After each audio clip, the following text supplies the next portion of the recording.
Big 12 championship game Saturday. Noon kickoff on ABC, Texas Tech, Brigham Young. Rumors that Joe Tess is on the call here, so expect many things. Probably not a blowout, though. Kalani Sitake has re-upped with Brigham Young, so he's staying. Joey McGuire, a new contract, he's staying. And before we even dive into the matchup, you know you got two brilliant head coaches here.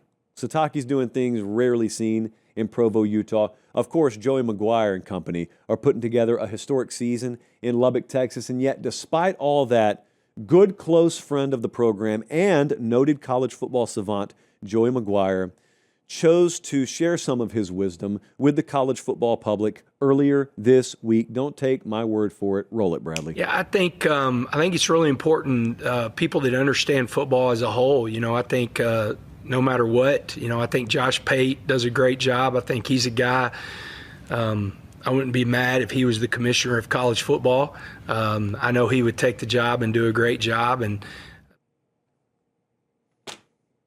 what started as a joke is becoming very serious, isn't it? Hey, who flips what in this game? We were at this game in Lubbock when it happened. It was a great environment, but it wasn't a very competitive game. 29-7 was the final. So, the most boilerplate logic imaginable here is, well, if it plays like that again, I may be tuning out by halftime.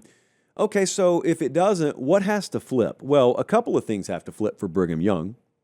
They need to find a much more competent ground game than they had the first time around, because 27 carries for 60 yards for Brigham Young is not going to get the job done. They also need to reestablish their dominance and turnover margin. They were -3 in this game, and yet they're number 7 nationally in turnover margin on the year. The problem is Texas Tech is 4th. So neither of them are very prone to giving the ball away. It's just that when they played the first time, one of them certainly had the edge. It was the home team. For Texas Tech, see, here's the funny thing about the first game. Big margin of victory. It actually could have been much worse. Texas Tech kicked 500,000 field goals. They had 5 field goals from inside the Brigham Young 30. I think 3 of them were in the red zone, we counted. So they couldn't finish drives. And they're 89th in red zone touchdown percentage. So, that's been a little bit of an issue with them. But the point is, with those issues, they still won going away. Flip even 1, if not 2, of those field goals into touchdowns, and it is a huge, blowout victory for Texas Tech. So, Brigham Young has played their best ball as of late. I fully believe that. I fully believe they are the best version of themselves right now. I do believe they're a better team than they were when these two played the first time around. Texas Tech probably is too. So the final feel kind of comes down to how have they been lately? They've won their past 3 by double digits.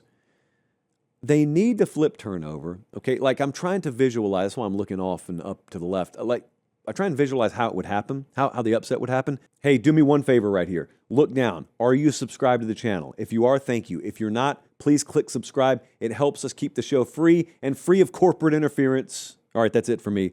Back to the clip. I think the way the game would have to feel stylistically is turnover margin has to be flipped. And that needs to happen early so that Texas Tech doesn't grab an early lead. Because Texas Tech grabs these games early and they're over. They're one of the best first-half offenses in the country. They're number 3 in first-half points per game. They're number 2 in first-half pass yards per game. Number 1 in the country in first-half explosive passes of 25-plus yards. So you can't let that happen. Greatly helps if you do what Michigan did against Ohio State last week. Get yourself an early turnover, but capitalize on it.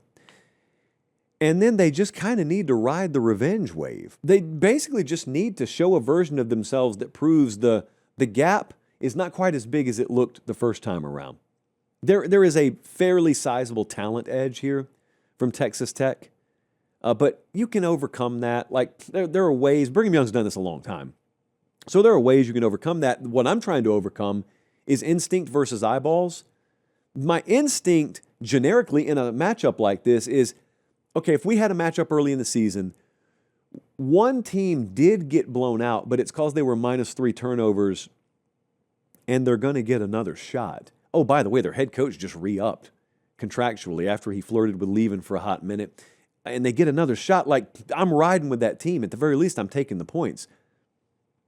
But I remember watching the game, and I remember telling myself leaving Lubbock that day, if these teams play again, just remember as dominant as this was, it could have been worse. And the next time they will play would be in Arlington, Texas. And that turf's not going to slow Texas Tech down any. I can't get over that. I really can't get over that. The model can, though. So let me show you something right quick. At FanDuel, Texas Tech is minus 12.5. The Pate State model has Texas Tech minus 8. Brigham Young is a huge lean, like best bet type of stuff. And because I'm not betting the game, I am feeling willing to outright challenge the model on this. The model historically has been really low on Brigham Young. Well, now it's way high on Brigham Young. I actually believe that the gap is bigger than the model does. I'm going to take Texas Tech to win and cover. And if they do, look, I think we're looking at them possibly locking down a first-round bye. I do believe, and there's been some argument and some debate out there about that. I do think you got Ohio State and Indiana 1-2 in any order. I think the SEC champ's going to be in there. And then I think Texas Tech, if they win, will be the fourth team. And by the way, if they do win, also think about what that does downstream in the playoff rankings. That probably, maybe, bumps Brigham Young out from between Miami and Notre Dame, which then potentially triggers our ACC doomsday scenario of Duke winning the ACC, not being ranked high enough to get in the playoff, and the committee sitting there on Selection Sunday saying, are we going to put Miami in, or are we going to say no to the entire ACC? Butterfly effect, man. It's out there. You may think there aren't many things that could change this Saturday. Yeah, there are. But you know what? The night before is when it really pops off, because the night before is when we have our first ever sort of exclusive live show. And we're doing it in Atlanta, Georgia, the night before the SEC championship game. It'll be at the Buckhead Theater in Atlanta, about 20 minutes up the road from Mercedes-Benz Stadium. Georgia folks, you already live there. Bama folks, you'll be in town for the game. We got a few tickets remaining. We've kind of slowly been releasing some onto the market so that we don't just hard sell out before we know the matchup of the game. I cannot stress this enough. Those tickets will not last. So if you want them, you need to grab them now. PateStateMaterial.com. You'll see the tab for the live show. Going to be fun. Going to have some special guests. Rumor on the street is Kublik's even going to drop by. Now, that's merely rumor because I can't legally confirm that. So it's merely rumor at this point. But we're going to have a lot of fun. And we'll do more of those in the future. But you only get one shot to attend the first one. And so that's this one. Looking forward to having you guys there.